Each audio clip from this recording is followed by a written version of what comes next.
Entrevista a ciegas, el podcast de Silicon Valley. Vale, pues ya estamos grabando, Carlos. ¿Cómo estás? Bueno, pues muy bien, con un poco de frío y con barro, porque ha llovido barro en Madrid esta noche. Ostras, sí, ya he visto las noticias que os habéis levantado con la calima de Canarias, pero Sí, la tenéis ahí en el centro de la península. están todos los coches llenos de barro, porque bueno, Ostras, están marrones todos. esto era por el viento o algo así, ¿no? Que estos días hace Sí, como habrá mucho viento. traído, habrá traído arena de África, del desierto, y bueno, o sea, se ha, Fenomenal. ha salido aquí. Todo fuera eso. Ya ves, Con, que con fuera de cómo una está, cosa. con cómo está el mundo, no creo que eso sea lo peor No, no, para que nada. pueda pasar. Oye, Carlos, muchísimas gracias por venir hoy. Eso lo primero de todo.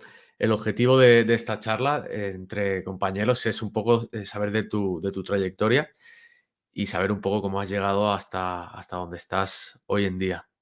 Muy bien. Y lo que me gusta siempre cuando vienen invitados es irnos bastante para atrás a lo que viene siendo la infancia de la persona entrevistada.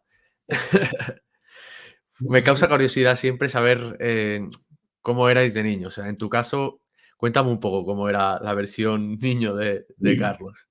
pues a ver, joder, es que hay que remontarse bastante. Yo creo que era un poco bicho, ¿no? Yo, pues bueno, por las circunstancias, mi madre trabajaba, vamos, yo incluso el día que yo nací, mi madre es peluquera y mi madre estaba trabajando en la peluquería por la mañana y por la tarde se fue pues eso, a tenerme a mí. Entonces, pues vamos a ver, evidentemente me crié con mis padres, pero también me he criado muy, muy a mi bola. Y yo era mucho en aquella época de estar por la calle, de jugar, de colarme en los patios de los colegios a jugar al fútbol, a las chapas. En fin, era un poco bicho, la verdad, que era bastante, bastante bicho en ese sentido. Era otra época también, ¿no? Era una época en la que se hacía más vida en la calle En la quizás calle. que ahora. Incluso dentro de una ciudad como Madrid, que podéis pensar, no, pues Madrid, pues sí, pues hacía una vida en la calle, vamos. Es muy- Porque, ¿de qué parte de Madrid eres? O sea, Yo, propiamente. soy- yo nací en Madrid capital, es más, nací en el barrio más, se suele decir, más castizo uno de los más castizos de Madrid, que es Chamberí. Me Ujú. crié al principio en el puente de Vallecas, en la avenida de Albufera, y luego en Menéndez Pelayo, que está al lado de Atocha. De Entonces, acuerdo. centro, siempre muy zona centro de Madrid ha sido. Y ya te digo, aún así, era una vida de calle. Sí, es verdad que antes, incluso en mi infancia, yo me la pasé entera en la calle jugando, que ahora da como pena que no pueden salir casi los niños a la calle sin tener preocupaciones y miedo de que pueda pasar algo. Entonces, a lo mejor llegábamos un día y en la esquina de la calle nos montábamos un campo de fútbol con la tiza, lo pintábamos, sacábamos las chapas, las porterías con el sin castillos y nos poníamos a jugar la liga, o sea, y ahí no pasaba nada. ¿Sabes? Estábamos, pues eso, los niños ahí jugando a las chapas en nuestro partidito. O sea que sí, sí, sí. Ha sido muy, muy de calle. Qué bueno. Y a nivel del colegio, ¿te gustaba, no te gustaba? ¿Era buen estudiante? ¿Pasabas de todo? Tuve épocas, hasta lo que fue, claro, yo hice lo que todavía se llamaba la AGB. Y lo que Ujú. fue la AGB los primeros años de bachillerato, bien. Los últimos me costaron un poco porque ya pues vino la época un poco más rebelde. Y bueno, ahí estuvo. Y la carrera universitaria, sí, la carrera cuando la hice, sí, porque hice lo que quería, es más. O sea, no pude entrar en un primer momento, porque era además una escuela privada. Y dije, bueno, pues me tiro un año sin hacer nada y luego ya entraré. O sea, porque yo quiero hacer esto, yo no quiero hacer otra cosa por ahí por el mundo. ¿Qué Que no. estudiaste, Carlos, en aquel momento? Pues yo estudié marketing en una escuela que se llama, vamos, es una universidad privada, en aquella, una escuela superior que se llama SIC. Sí, estás conocida, también está. No sé si es Sí, la misma que está en Cataluña. sí, sí, sí. Luego se amplió. Cuando yo empecé, pues los primeros 3 años de carrera estábamos, digamos, el housing era en un colegio, que era el Fray Luis de León. Ujú. Acababan su jornada de colegio normal, en un colegio de curas, y por la tarde entrábamos nosotros a lo que era la parte de carrera. Luego ya a partir de tercero es cierto que hicieron un centro en Pozuelo que es inmenso, que es una pasada, y se fueron para allá, y nos fuimos todos para allá, mejor dicho. Y sí es cierto que ya estaban ampliando, porque luego pues habían abierto Valencia, y luego siguieron, han seguido, y la verdad Ujú. que ahora están presentes yo creo que en bastantes sitios. Sí, yo recuerdo tener un compañero que es profe de SIC, precisamente, allí Ujú. en el centro de Barcelona. Oye, ¿y cómo era cómo era el estudiar marketing en aquel entonces? Pues, muy, a ver, ¿cómo decirte? A ver, no tenía nada que ver, evidentemente, con lo que ahora entendemos por marketing, ¿no? Y había de todo. Sobre todo a partir de tercero lo que había era mucha estadística y más estadística, y de repente decías, pues, pues los 3 primeros años tenías estadística, pero luego ya decías, bueno, ya por fin me he librado de estadística. No, pues cuarto y quinto eran estadística lo bestia. Pero es cierto que no tenía absolutamente nada que ver con lo que es ahora, ¿no? O sea, se hablaba de marketing, el digital, pues mira, yo acabé la carrera en el 95, con lo cual el digital, vamos a ver, el ordenador, el tener un navegador, o sea, esto estaba empezando. O sea, se hablaba más pues de logística, de productos, de ver cómo hacer campañas en medios normales o Eso en es. medios tradicionales. Era más eso, ¿no? Sí que empezaba un poquito toda la parte de esta de Internet. Yo recuerdo el primer año de carrera, te hablo, pues eso, 89, 89, 90, que sí empezábamos algunos locos a decir, pues en un futuro la gente podrá trabajar de casa gracias a esto de Internet y tal, con modem de 16, vamos, de 16K. Imagínate, y que todavía pagabas por la llamada, y cuando conectabas el modem se cortaba el teléfono en toda la casa, con lo cual, o sea, luego le venían las tarjetas planas y tal. Pues sí que habíamos ya algún loco que hablábamos de esas cosas, ¿no? Y que empezábamos a hacer cosas con ordenadores, pues yo estuve un año, recuerdo, también con todo lo que era el aula de informática de allí de SIC, cuando se cambiaron de centro, no, en los dos, manteniéndola, y me acuerdo que yo me hacía mis particiones de disco duro exclusivas para mí dentro del ordenador, en la cual tenía mis cosas, pues, y nadie más que yo podía acceder y cosas de ese tipo, ¿no? O sea, era todo como muy de inicio y muy manual. Pero ¿Cómo vamos, llegó a ti la parte esta más de informática? pues, pues eso fue en segundo de carrera, teníamos el aula de informática, yo empecé a ver, ya te digo, era todo muy manual, pero yo empecé a ver que gente más joven que yo sí que se estaba metiendo con todo el tema de los ordenadores, y fue esto de, Carlos, o te espabilas con esto de los ordenadores, que no es a lo mejor ahora mismo tú has llegado a esto, pero un poquito, no tarde, pero sí un poquito ya mayor, pues con eso, con 20 años, o te espabilas con esto o te van a pasar por encima. Y entonces a partir de ahí me envicié, me gustó, ya te digo, y hasta ahora he estado con ello. O sea, fue por todo a nivel autodidacta en ese sentido. Sí, sí, sí. O sea, yo recuerdo eso, que allí en la facultad, vamos, en el colegio todavía, en el Feliz de León, pues eso, me metía pues, a pasarme los apuntes, a hacer cosas, a probar, pues yo no me acuerdo si era con WordPerfect o con Hostia, el un Word. WordPerfect. Además, vamos a ver, con WordPerfect para MS2 de comandos, o sea que para meter una negrita tenías que empezar a meter combinaciones de tecla que te volvías loco. Y al principio no había división de pantalla entre códigos y pantalla normal, y la pantalla no era lo que se llamó WYSIWYG en su momento, que era más o menos una pantalla gráfica en la que veía las cosas. No era nada de eso. Entonces, a lo mejor decía, pues para hacer negrita hay que hacer control F2, no sé qué, y de repente te equivocabas en algo y ya tenías que volver a empezar. Y al morir, ¿no? Sea, cosas, claro, efectivamente, cosas de esas, vamos. Yo no, incluso mi primer procesador fue anterior, mi primer procesador fue WordStar, que eso ya sí que es antidiluviano, o sea, yo no sé qué habría pasado con esa empresa. Entonces, pues ahí fueron los principios y todo autodidacta, ¿no? Yéndome allí a practicar, ya te digo, a estudiar, de repente un día decir, voy a probar a hacer esto, voy a probar a hacerme una partición para un disco duro, o voy a probar a hacer tal, y que este ordenador solo lo tenga para mí. Entonces, pues haciendo cosas de esas, cargándome evidentemente el ordenador 5 veces y temas de eso, pues ahí fue el Y esto lo hacías con ordenadores que estaban propiamente allí en la sala esta. O sea, tú Sí, sí, decías, "Voy". en la sala de informática, a ver, en aquella época tener un ordenador era, era un poco más complejo. Yo, pues igual, mi primer ordenador, me acuerdo que fue un 486 DX2 a 50 MHz. con no sé si eran Ujú. 4 megas de RAM, súper optimizadas.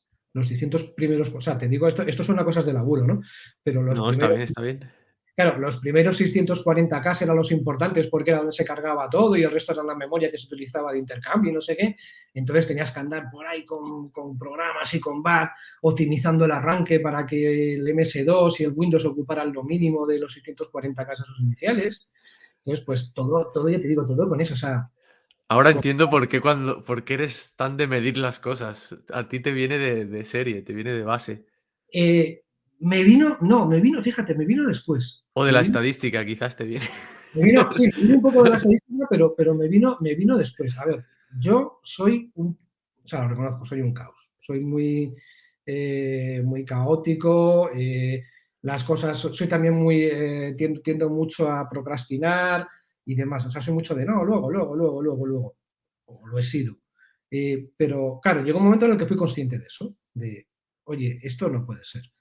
Entonces, me obligaba, me volví muy cuadriculado. O sea, me volví muy de esto hay que hacerlo así, esto no sé qué, tomando apuntes. Ahora estoy preparando un curso y bueno, tengo por aquí como 3 libretas de pasos que hay que seguir en cada clase, de tal. Primero esto, luego esto, pero con detalles, o sea, con los nombres y con Qué todo. guay.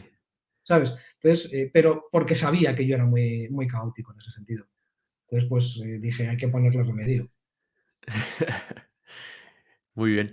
Y entonces, cuando acabaste el tema de marketing, cuéntame cómo fueron tus primeros empleos. ¿Habías trabajado antes en cosas que no tuvieran nada que ver Sí, o?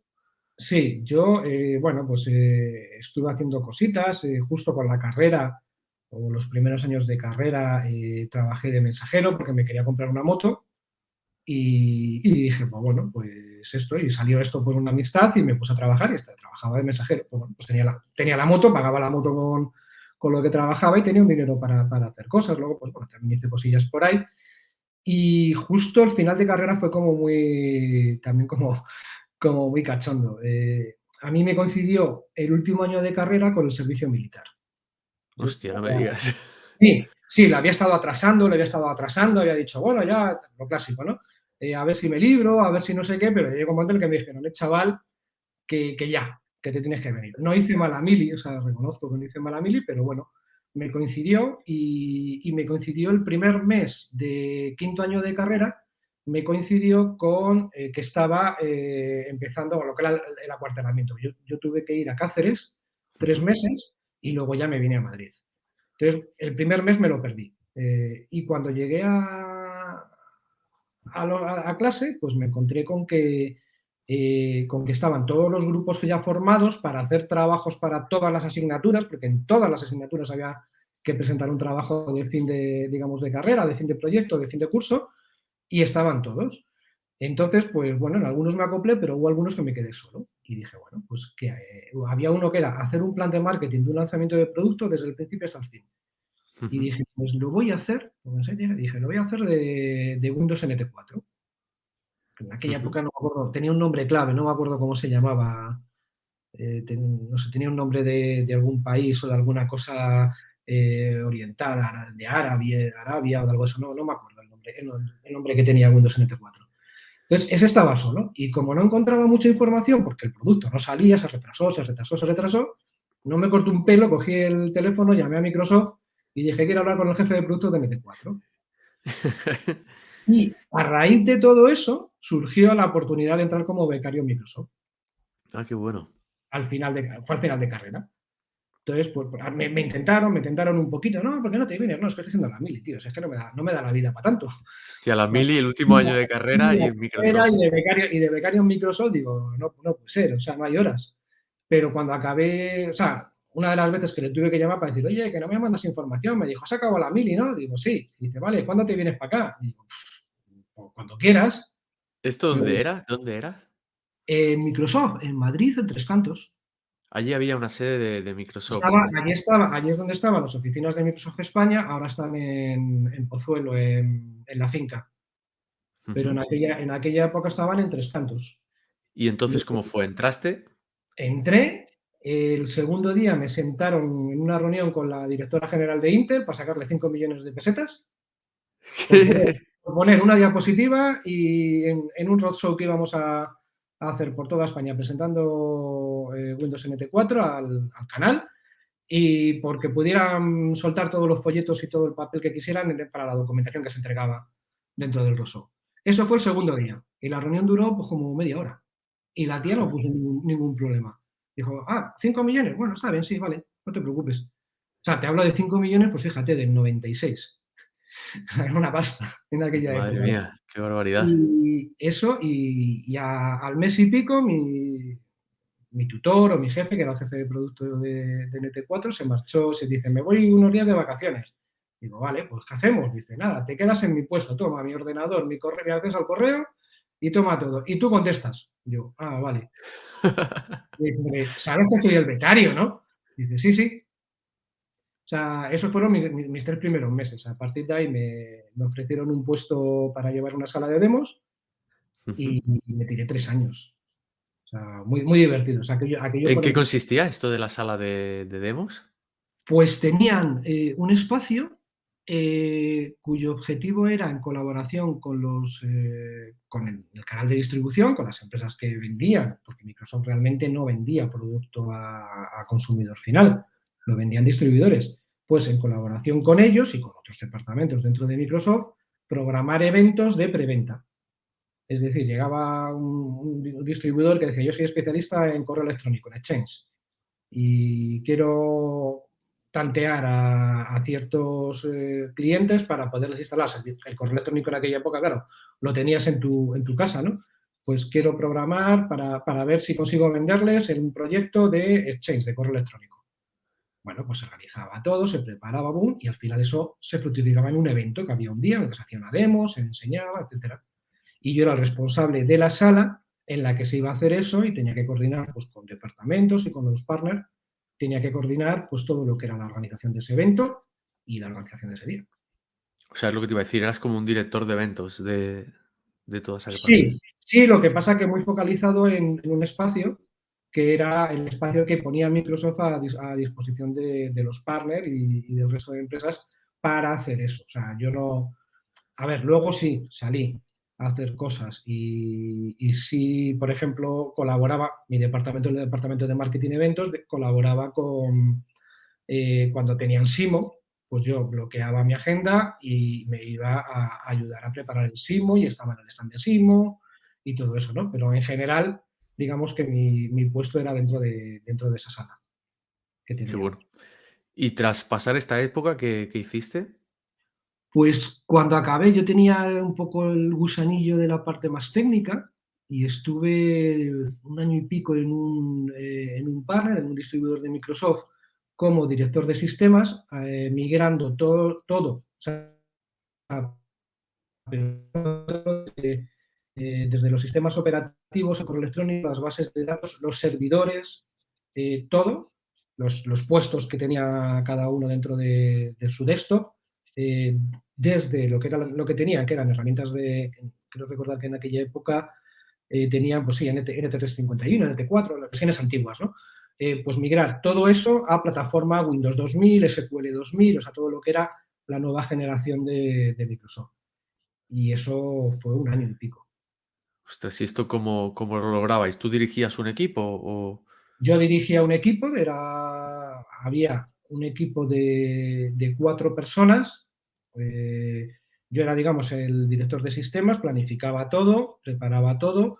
Había luego otra persona que era el director técnico, pues, lo que hacía era organizar al equipo de técnicos que también eran gente de soporte dentro de ese distribuidor de informática. Entonces, Ujú. ellos me ayudaban. Había cosas que las preparaba, las organizaba y las ejecutaba yo. Había otras que le cogía, las preparaba, le daba los puntos o los pasos que había que hacer y le decía a la persona, pues esto ahora hazlo tú y cuando lo tengas hecho me avisas y vemos cómo está todo. ¿Y fue Y muy doloroso esta experiencia o te gustó la experiencia me gustó, pero reconozco que fue doloroso. Y fue doloroso, pues bueno, por las circunstancias de esa empresa. Era una empresa que había crecido muy rápido, se había metido a desarrollar un CRM en Ujú. aquella época, muy potente, tecnológicamente era la bomba, pero invirtieron muchísimo dinero, un equipo de desarrollo de la leche, o sea, brutal. Pero no supieron cambiar la filosofía de empresa de distribuidor de informática, es decir, de vender hierro a vendo una solución. Entonces, Vale. eso en la parte personal, en la parte del día a día del trabajo se notó mucho. Y llegó un momento, vamos, digamos que ahí acabó, cuando yo acabé ya de hacer esa parte, que era lo que a mí me apetecía, pues en ese momento me senté con el director general, que le conocía, y le dije, mira, no creo que estemos para estarnos pillando los dos los huevos, vamos a dejarlo, porque la situación, evidentemente, eso fue degenerando, ¿no? En un momento. Y no por él, sino por otras personas, ¿no? La situación no iba bien, yo no me sentía cómodo, entonces digo, antes de hacer una animalada que la hagas tú o que la haga yo, vamos a dejarlo aquí. Y así se cerró la cosa. Está bien. ¿Y qué hiciste luego? ¿Qué camino emprendiste? Pues ahí estuve una época un poco, bueno, bailando de un lado a otro y luego pues estuve en una consultora de marketing con un exdirectivo de Microsoft también, que lo que hacíamos básicamente era mucho marketing preventa para empresas del sector de informática y telecomunicaciones. O sea, ahí me tocó otra vez volver y tocar con todos, o sea, todos los grandes, todos los que puedes nombrar el que quieras, a ver, que Sí, no me digas. he estado mirando en tu página sobre mí y he alucinado bastante No me con digas, esto. no me digas Google porque Google no coincidió, pero vamos, HP, Lenovo, Lenovo directamente, Sí, lo, cuéntame lo de Lenovo ahora, que me ha parecido que como que fuiste pieza clave en que Lenovo bueno, entrara en España. fuimos todo el equipo. Pues a ver, Lenovo, la historia es que de repente, sabes, o sea, Lenovo es una compañía china, Ujú. chino-americana, ¿vale? Realmente, o sea, siempre se habla de chino, pero es chino-americana. Bueno, es una empresa china que aquí es la que fabricaba no solo de IBM, sino la mayoría de los sobremesa y portátiles de IBM. Era la fábrica. ¿Vale? IBM Ujú. no fabricaba, no hacía nada. Entonces, en un momento determinado, IBM se quita todo lo que es el negocio de sobremesa y se lo traspasa a Lenovo. Hacen una especie, realmente lo que hacen es una especie como de joint venture, una cosa muy rara, en la que sí, Lenovo tiene el nombre, tiene todo, pero los directivos, el personal, ciertos medios pues, cierta infraestructura, la sigue aportando IBM. ¿No? Al principio, De por acuerdo. ejemplo, los correos, tenías el correo alguien en Lenovo tenía su correo @ Lenovo lo que fuera y su correo @ IBM lo que fuera. ¿De No acuerdo? Pues sabía que Lenovo venía de IBM, no tenía ni idea. no viene, o sea, no viene, es realmente independiente. O sea, ellos, Lenovo es un fabricante. O sea, todos los ordenadores que tenemos se hacen en China ya, o la Ujú. gran mayoría. Correcto. Lenovo los hacía, no solo los de IBM, hacían los demás. Lo que pasa es que llegó un momento en el que el mercado exterior y ellos crecieron y capitalizaron tanto que IBM encima quería quitarse ese negocio, porque no le resultaba rentable, que lo que hacen es, ya te digo, es ese acuerdo. Hacen como un acuerdo y como no es una fusión, pues es una cosa rara. Entonces, o sea, el personal de desktop de todas las divisiones de desktop de PC de IBM pasa a ser personal de Lenovo. De Y acuerdo. dependiendo de los países, eso se va produciendo poco a poco, pues se van como emancipando de IBM. Pero al principio incluso estaban dentro de las propias oficinas de IBM, aquí en Madrid, cerca de Avenida de América estaban, pero llega un momento en el que cogen y ya buscan un espacio, buscan un local para oficinas y se van a su espacio. Y ya empiezan a ser más Lenovo, aunque el personal, ya te digo, sigue siendo personal de IBM de toda la vida, Sí, ¿no? sí. Entonces, ya digo, en otros países tardan más, van haciéndolo. Chile lo hace como 3 o 4 años después. Entonces, en ese momento es cuando contactan con la consultora en la que yo trabajo y se plantean de, oye, hay que lanzar todo el plan, ahora hay que hacer todo un canal de distribución desde cero, Vale. tenemos que empezar. ¿Qué hacemos? O sea, nos piden que les preparemos todo el plan estratégico para hacer esa transición y hacer ya esa emancipación, digamos. Entonces, pues bueno, nos sentamos, le decimos, lo primero que tenéis que conseguir es que el canal nos vea como los chinos que han comprado IBM, que vean que sois las mismas personas con las que hablaban antes, cuando estabais en IBM, y empezar a crear canal. Y montamos, y decimos, la mejor forma es irnos de gira, como las folclóricas. Salir de gira por España, irnos por ahí, como evidentemente vosotros solos, si os vais, no vais a tener gancho y posiblemente, vamos, pasaba, y no vais a tener presupuesto como para una gira muy bestia, pues lo vamos a montar con otra gente y lo montamos con Vodafone, con cantidad de empresas, no me acuerdo qué excusa dimos. Ah, sí, dimos la excusa del plan general de contabilidad que cambiaba por enésima vez. Entonces montamos una gira con varias empresas del sector, cada uno contaba su película y Lenovo iba un poco como uno de los principales para empezar a establecer contacto e ir consiguiendo tener contactos y tener canal de distribución que vendiera sus ordenadores. ¿Y esto ibais a ferias o No, no, no, dónde? no, montábamos eventos. O sea, nosotros Ah, lo llevábamos, montabais vosotros directo. claro, o sea, se montaba pues como una WordCamp, digamos. ¿De acuerdo? Se montaba todo, se hacía la convocatoria. Nosotros pues teníamos un equipo de telemarketing que hacía llamadas a los distribuidores, teníamos la base de datos de distribuidores, con lo cual les íbamos llamando y les invitábamos a ir, se apuntaban, les hacíamos el seguimiento post-evento, todo. O sea, Ujú. hacíamos todo. Todo esto todavía, fíjate, o sea, sí, el Internet ya estaba un poquito más avanzado, pero no se hacía todo esto de apúntate en el formulario. Esto no, o sea, era llamar, correos electrónicos, sí, cosas de ese tipo, pero vamos, pero que la parte, digamos, internet o la parte que ahora estamos acostumbrados de, no, pues esto montas una WordCamp y metes un formulario y haces una llamada a ponente, no, no, no, no. Ahí era más de Picar piedra a saco, ¿no? de picar piedras, efectivamente, y de picar muchas piedras, ¿no? Porque decía, si quiero que vengan 50, tengo que conseguir que 2 días antes estén apuntados 100 o 150, sí, porque luego la gente te dice, sí, sí, voy a ir, y al final caían los ratios. O sea, tú sabías que al final tenías un 25% de la gente que tenías una semana antes registrada. Asistente. Entonces, pues eso fue un poco el trabajo con Lenovo, ¿no? Y fue la verdad que muy bonito, ¿no? Porque ya te digo, fue decir, o sea, coges algo que no existe en ese momento o que están haciendo y le vas empujando hacia arriba hasta que llega a ser, pues bueno, luego ha sido lo que ha sido porque Lenovo tenía, ya te digo, muchísimo dinero. O sea, si nosotros conocemos los ordenadores y las cosas que ves aquí en Europa, pero en China hacían, o sea, nosotros cuando nos metimos y empezamos a ver los productos que vendían en China, flipamos en colores. O sea, era un estilo como Xiaomi, que hace 200.000 tipos de productos también, aunque Todos, no los todos. veamos ahí. Sí, sí, todos. O sea, el mercado chino, claro, es que, a ver, hazte la idea, son 1.400 millones de personas. Dios. O sea, es que es inimaginable. Entonces, claro, el músculo final. Esta gente, por ejemplo, o sea, vendía ordenadores, ¿verdad? Pero es que vendía USBs. Y además vendía unos USBs muy cachondos, porque era un USB que tú veías, como son muy extravagantes los chinos, la carcasa del USB llevaba, yo qué sé, a- ¿cómo se llama?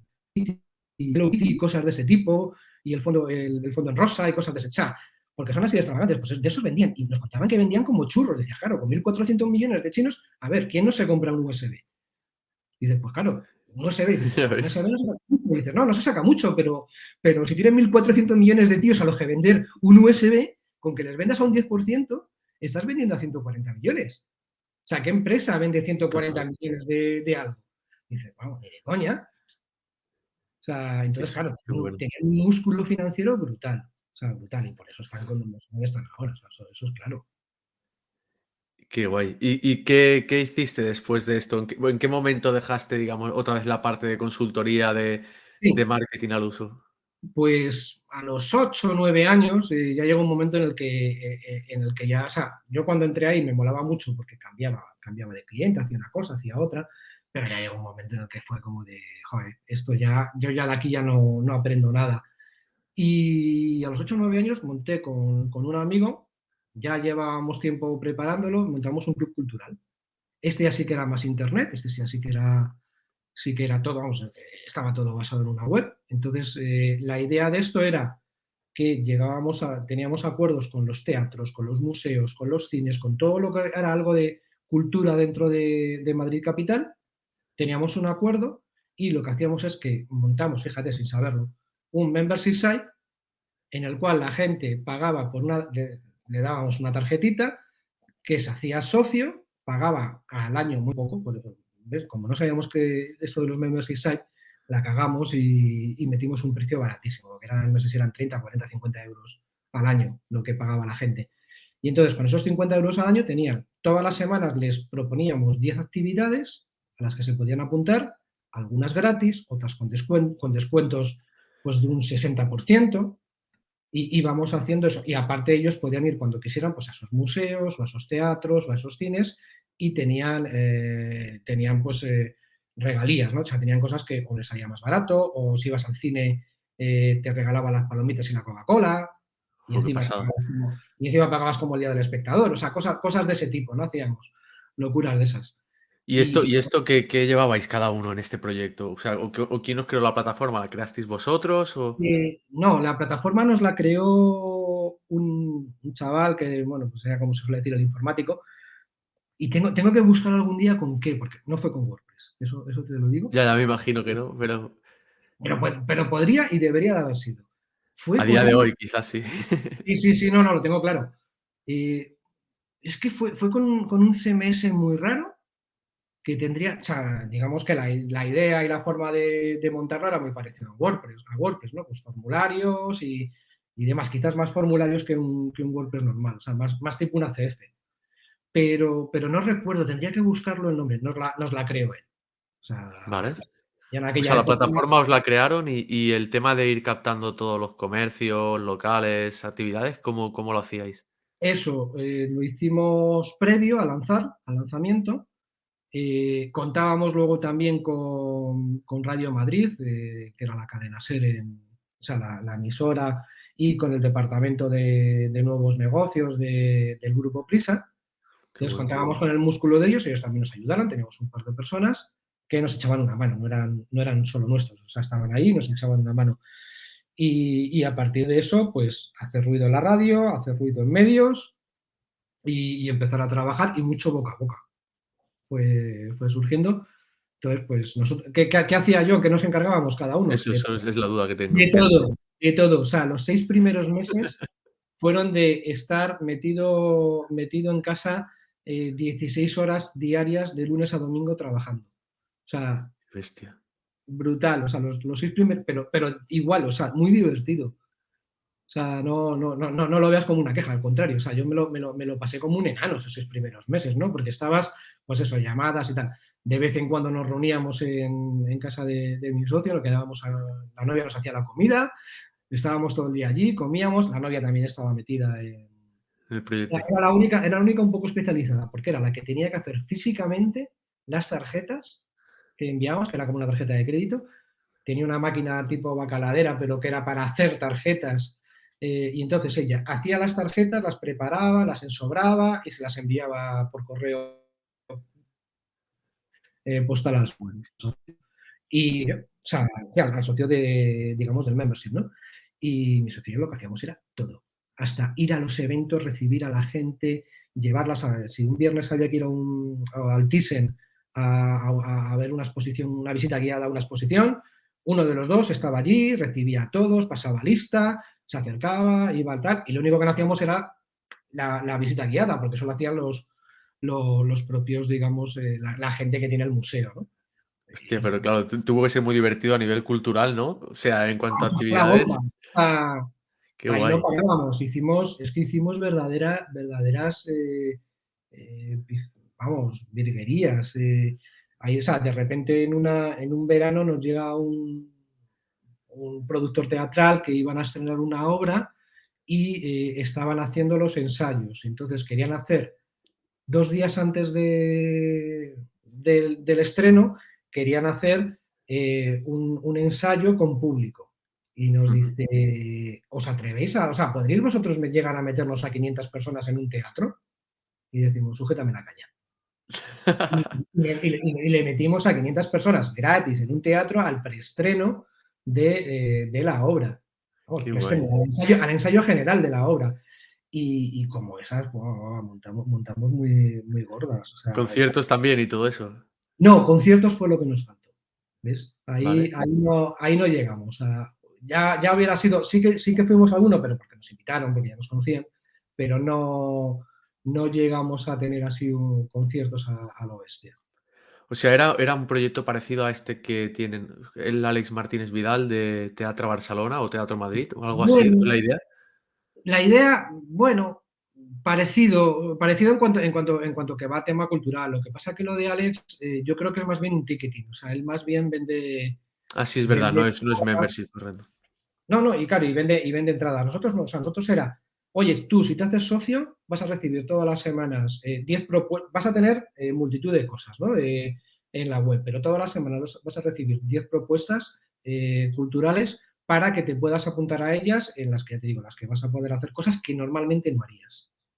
Qué bueno. O aparte, si tú quieres ir a cualquier sitio, que sepas que vas a poder ir con ciertas ventajas.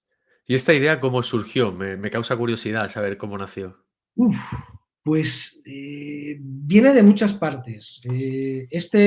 Arturo, que era mi socio, tenía hecho una cosa similar para estudiantes que venían a hacer, estudiantes extranjeros que venían a hacer Erasmus y cosas de Qué ese bueno. tipo.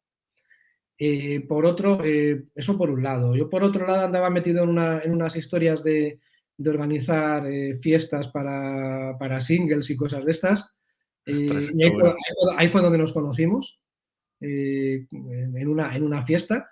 Y entonces, pues venía de eso. Pues digo, nos conocimos en una vez que, ¿dónde fue? En el Hotel Puerta América, que Ujú. él estaba con unos italianos haciendo en una especie de discoteca que había en la terraza, en la parte de arriba, estaban haciendo una cosa que llamaban aperitivo di Milano, que era para la gente que asistía a la discoteca, hacían durante 1 hora y pico, 2 horas, un aperitivo, pero brutal, o sea, sacaban de todo, pasta, ensaladas, todo tipo de comida, y la iban sacando. Entonces, claro, con eso lo que conseguía la discoteca era que fuera más gente, ¿no? Y nosotros, pues coincidió, pues que nos enteramos, preparamos, hablamos con lo de la discoteca, hicimos esto para la gente esta que hacía de cine, y ahí le conocí. Y a partir de ahí fue empezar a hablar y no sé qué, joder, pues teníamos que hacerlo, pero eso teníamos que hacerlo no para los estudiantes, sino para todo el mundo. Y poco a poco, o sea, eso tardó como 2 o 3 años en salir. Ah, Entonces, ahí fue un poco el origen, que nos sentamos un día y dijimos, esto hay que hacerlo. qué bueno. ¿Y luego qué pasó con este proyecto? Pues que lo vendimos a los 8 meses o así, no sé lo que tengo puesto en la lista, pero vamos, a los pocos meses lo vendimos con 5.000 socios. Jo, qué Seguimos, pasada. sí, seguimos trabajando en la empresa, la que se lo vendimos a un tour operador. Seguimos trabajando dentro de la empresa. Ah, Al año y pico Arturo se marchó, porque Arturo, bueno, ahora está viviendo en Canadá. Se casó, su novia es canadiense, se casó y se fue a vivir a Canadá. Yo me quedé, hubo reestructuración de equipo, se metió más gente, pero bueno, al final llegó un momento, pues me pasó lo mismo que con la consultora, que era como de, yo aquí ya todo lo que tenía que hacer lo he hecho, ya no me queda nada más que hacer ni nada más que aprender, así que me voy para otro lado. Y eso hice, o sea, durante esa época también aproveché para todo lo que es estudiar mucho tema de analítica, tema web, ahí ya fue donde me metí en serio, ya lo conocía, pero me metí en serio con todo el tema de WordPress. Entonces, pues ya llegó un momento en el que dije, ¿y qué hago aquí? Y entonces fue cuando me puse por mi cuenta, que es la última etapa, la etapa de ahora. O sea, empezaste a formarte en todo esto antes de dejar el Sí, proyecto este. claro, durante el tiempo que estaba en este proyecto, a ver, empecé a formarme. Empecé a formarme de una forma un poquito más reglada. O sea, yo ya me había un poco formado, me había estado metiendo y leyendo y probando y haciendo cosas, pero lo mismo, pues igual. Y en ese momento también decía, joder, lo necesito saber de analítica, necesito saber de no sé qué. Porque si estoy en un negocio que es una web, pues tengo que saber de eso, ¿no? Entonces llegó un momento en el que dije, vamos a hacerlo esto de una forma arreglada, vamos a gastarnos el dinero, porque es que si no vas a ir siempre pues picando y demás. Y aproveché pues ese momento, que además tenía un juguetito con el que podía hacer cosas, como era el club este, pues para hacerlo más arreglado. Qué bueno. Y entonces esto, vendiste, que también me gustaría saber cómo es el proceso de venta de un negocio de ese tipo. Pues en este caso muy trabajoso, porque encima, claro, ahí teníamos, digamos, un socio que que había puesto dinero, pero también estaba poniendo mucho en tema de comunicación, que era el Grupo Prisa, que era la cadena SER.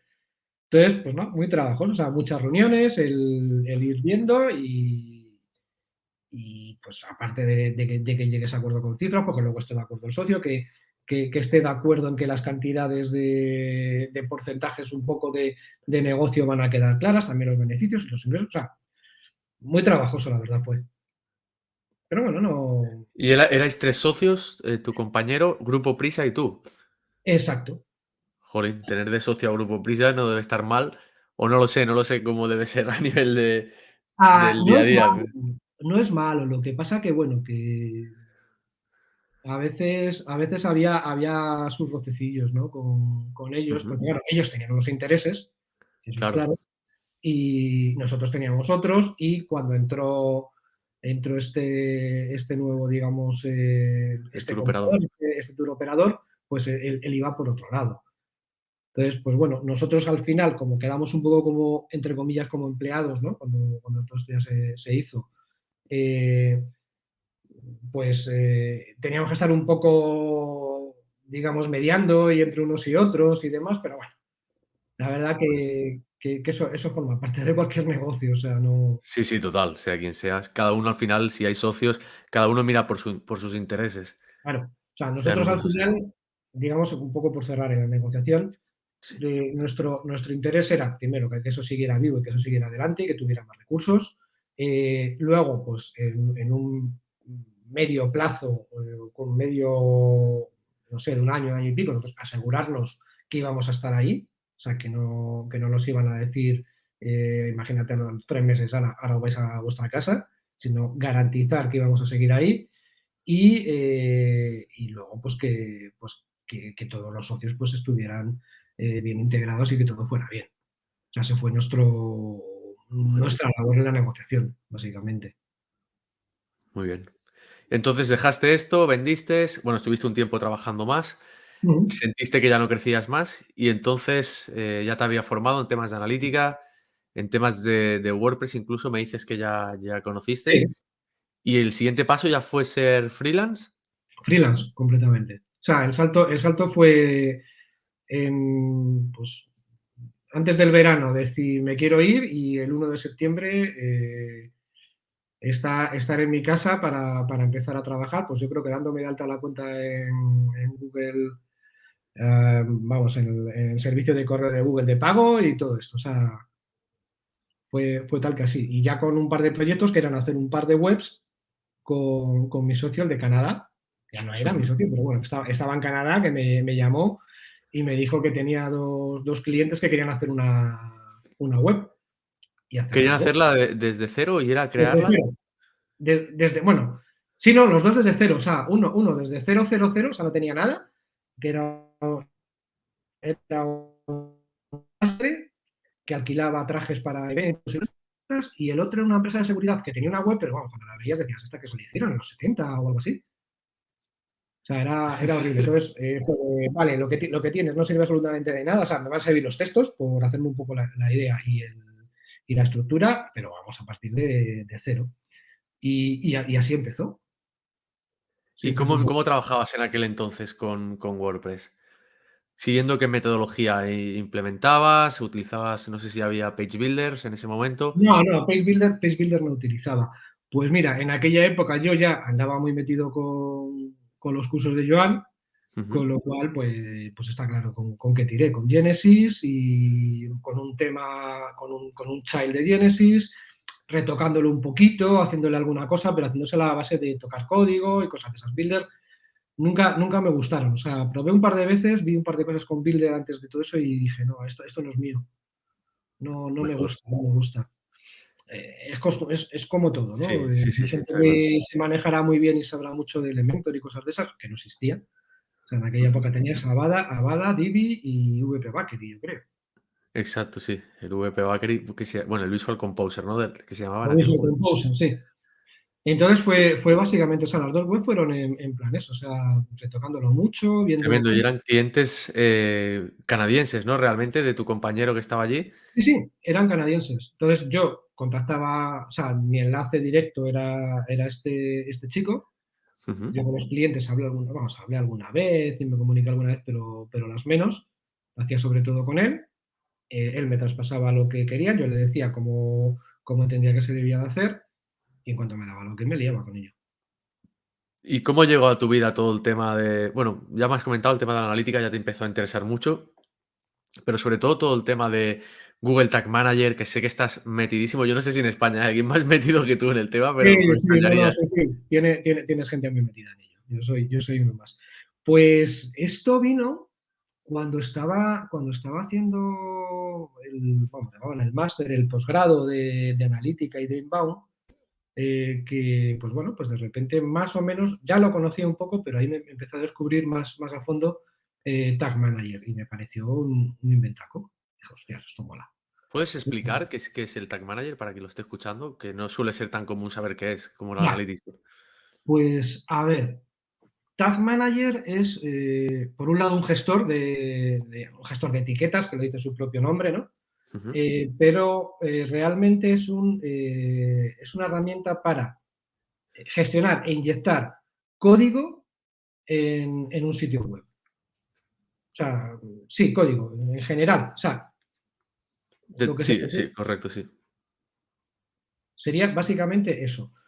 Normalmente la gente lo asocia a etiquetas o a código de medición o de marketing o de cosas de ese tipo, pero es que se pueden hacer virguerías, o sea, puedes hacer cualquier cosa. Yo ahora estoy preparando un curso, ¿no? Un curso avanzado y, por ejemplo, pues, ¿qué cosas estoy mostrando en ese? Pues desde implementar y hacer bien y hacer que funcione bien todo el tema de la ley, del consentimiento de medición, esto que llaman la ley de cookies, que es mentira, Ujú. no de cookies nada, pues todo el consentimiento de medición o el consent mode para que pueda medir incluso aunque no tengas consentimiento todavía dado de forma anónima, hasta cambiar el CSS en un elemento en un momento determinado, o sea, lo puedes hacer, o locuras como coger y meter un huevo de Pascua dentro de una web. Esto es lo que pasaste el otro día, ¿no? Sí, sí. O Qué sea, bueno. eso básicamente es un huevo de Pascua, que es una programación en JavaScript que modifica elementos de CSS y hace una llamada pues, o a una canción, a un vídeo, a lo que sea. Y por otro lado,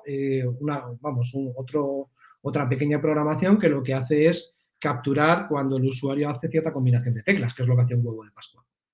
Pues ya está, pues básicamente es eso, y eso se puede hacer con Tag Manager, ¿no? Es una tontería, pero bueno, queda muy chulo. Y en este caso, yo tengo una duda, Carlos. ¿Qué diferencia hay entre, sobre todo cuando estamos hablando de que el código no venga de servicios de terceros, como el que estabas hablando antes, de analítica, de publicidad, etcétera? Cuando Ujú. estamos hablando más de meter código propio, que me decía, ¿no? Que puedes cambiar el CSS de un elemento, o puedes inyectar un código JavaScript. ¿Qué diferencia hay entre utilizarlo con el Tag Manager y meterlo directamente tú a nivel de WordPress en algún lugar correcto que se pueda meter de scripts? Pues, pues mira, me alegro y vamos, a ver, evidentemente se puede hacer de ambas formas, ¿no? Diferencia un poco la lógica a la hora de ver cómo se inyecta el código. O sea, imagínate que tú quieres meter un código dentro de una página concreta o dentro de un grupo de páginas del blog concretos, para lo que sea, me da lo mismo, Ujú. para cualquier cosa. Tú en programación empezarías a tirar de if, de Correcto. si la página cumple ciertas condiciones, entonces méteme Sí. esta función, ¿no? Conditional En- tags. claro, en Tag Manager esto lo harías con activadores, que más o menos es como el if, es más gráfico, aparte. Un activador es cuando alguien haga scroll o cuando las páginas, el path sea tal, o sea, irías jugando. Eso por un lado. O sea, tiene toda una parte de gestión de eventos del usuario que son muy fáciles bueno, fáciles, ya imagino que fácil no es, pero que te permite. Son más intuitivos. Y luego hay cosas, es que mira, esto me ha pasado estos últimos días, ¿no? Una persona, que tiene un sitio web que de repente me dice, oye, he cargado el clásico plugin de gestión de consentimiento de medición y desde que lo he hecho, cuando miro mi Analytics, si antes tenía 20 visitas al día, ahora tengo 3. Entonces fue de, ostras. Y va así, o sea, iba todos los días así. Y además coincide, o sea, lo estuvimos mirando y coincidía justo con el día siguiente al que hizo ese cambio, ¿no? Con un plugin muy famoso.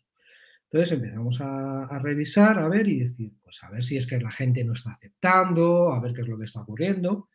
Y al final lo que vimos era que, en este caso, el plugin de consentimiento de medición, lo que ocurría era que cargaba tan tarde el código de medición, cuando se aceptaba, de Google Analytics, que entre el tiempo que tardaba en cargarlo y el tiempo que tardaba luego en enviar los datos a los servidores de Analytics, el usuario directamente se había ido a otra página. Ya se había pirado, hostia. Se había pirado a otra página. O sea, no, la página no iba lenta, la página iba bien. Ya, era la carga que producía el plugin de cookies. Claro, el plugin este de consentimiento de medición. Entonces, pues fue de mirar y decir, o sea, vamos a probar. Y hemos hecho varias pruebas y estamos ahora, esta semana tenemos que revisar, pero simplemente volviendo o sea, quitando el plugin, Sí. estableciendo otro procedimiento de consentimiento, por otro lado, con un script que muestra el mensaje externo y llevando toda la gestión de las etiquetas para que se carguen desde Tag Manager. De repente la cosa empezó otra vez a funcionar. Qué bueno.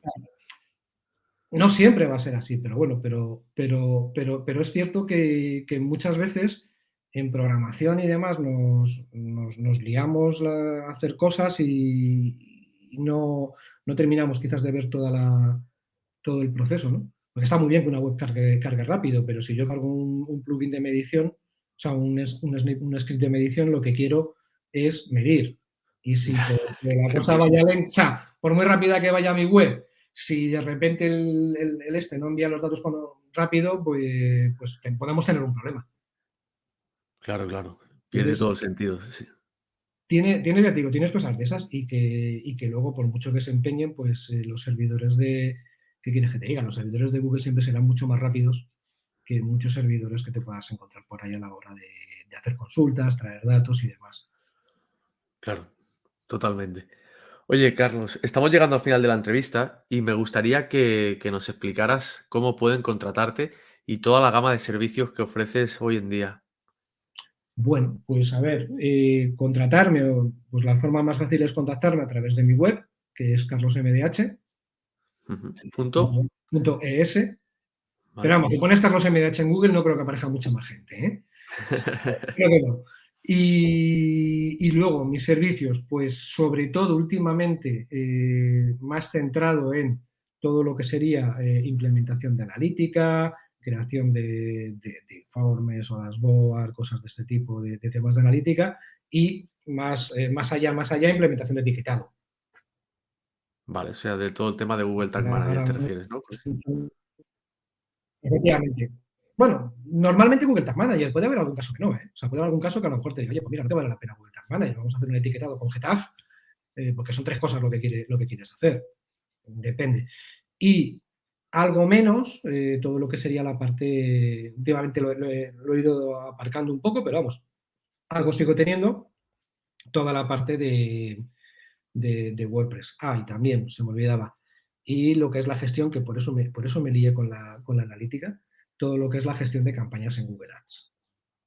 qué bueno, le gestionas toda la parte de, Claro, de anuncios y eso. sí, digamos que toda la parte de analítica me vino por eso. O sea, porque yo hacía las campañas, pero quería medir los resultados. Y más ahora que las campañas de Google Ads pues se basan en eso que llaman Machine Learning, o sea, es decir, se basan en los datos que le pasan otras herramientas para saber si ha conseguido convertir o no convertir. Entonces, por Claro, eso me vino, ¿no? Porque decía, bueno, pero es que yo necesito ver si convierto o no convierto, porque si la no, rentabilidad, ¿no? Del dinero. bueno, porque si no, la campaña no funciona. O no sé si funciona. Entonces, también evidentemente, aunque ahora estoy mucho con los cursos de Analytics y demás, pues ando más pensando en eso, pero vamos, también toda esa parte de campañas de Google Ads. Y comentas que también vas a ofrecer ahora formación, ¿no? ¿Dices? ¿Cursos online? Sí, estoy ofreciendo, lo estoy haciendo un poco a la competencia, no sé si se puede decir. Claro, esa No, competencia yo te somos lo todos pregunto, por si compañeros, quiero acaso. decirte, sí, puedes decir lo que quieras aquí. Sí, sí, dentro de, vamos, en la web de Joan, en la web de Boluda, hay ya 3 cursos de GA4, hay Vale. publicados 2 de Tag Manager y estoy acabando el avanzado de Tag Manager y luego pues ya tenemos que ver alguna otra cosa más que estamos hablando. Vale, ¿y esto dónde podrán encontrarlo? Si quieren En, formarse. en boluda.com. Ah, vale, leches, que los estás ofreciendo allí, dice. Sí, Vale, sí, sí, vale, vale, vale, vale, vale. los estoy subiendo a la Boluda. De momento no me he metido a hacerlo, digamos, con plataforma propia. Probablemente cuando acabe este último, lo que sí Ujú. haga, ¿vale? No es formación, pero lo que sí haga es crear dentro de mi web, crear un apartado para subir y, pues nada, por un precio tonto, por 10 euros así, que la gente se pueda un poquito descargar una cosa que se llama recipientes de Google Tag Manager, que serían ya como implementaciones ya preparadas para importarlas a Tag Manager, modificar los 4 datos de personalización y que, pues eso, pues quiero medir el scroll, pues toma el recipiente para que puedas medir el scroll. Quiero implementar el consentimiento de medición, pues tómalo pues no sé, con Cookiebot. Toma, pues aquí tienes las etiquetas, los activadores, todo, las variables, todo preparado ya para que simplemente metiendo tu identificador y haciendo 4 cambios, pues puedas tener todo eso. Qué buena idea de negocio, me parece muy guay esta. Sí, porque esa la he estado viendo. Ahora más oído sobre todo con el tema del curso. He dicho, joder, pues si es que esto yo lo puedo explicar, la gente más o menos puede probarlo, pero habrá gente que diga, mira, es que a mí no me apetece estar metiendo, pues, por ejemplo, la implementación del consentimiento, creo que es más de una hora. De Ujú. esta forma, llegas, pum, lo montas, en 20 minutos lo tienes acabado, como mucho. Tremendo. Entonces, pero eso ahora cuando acabe los cursos. Muy bien. Oye, bueno, enhorabuena es que no lo sabía, que eras el profesor ahora de temas de analítica de Boluda. Y ahí andamos desde este verano. Muy bien, tío. Pues oye, llegamos al final de la entrevista, Carlos. Mil gracias por tu tiempo y por contarnos todas tus aventuras. La verdad es que no Parecería la, sabía que te habías movido tantísimo. parecería las batallitas del abuelo. No, ha sido súper interesante. Lo dicho, Me y alegro. que muchas gracias, Carlos. Gracias a ti. Fuerte abrazo. Venga, hasta ahora. Muchas gracias por haber escuchado este episodio. No olvides suscribirte para no perderte más historias como esta y empieza a aprender en siliconvalley.com.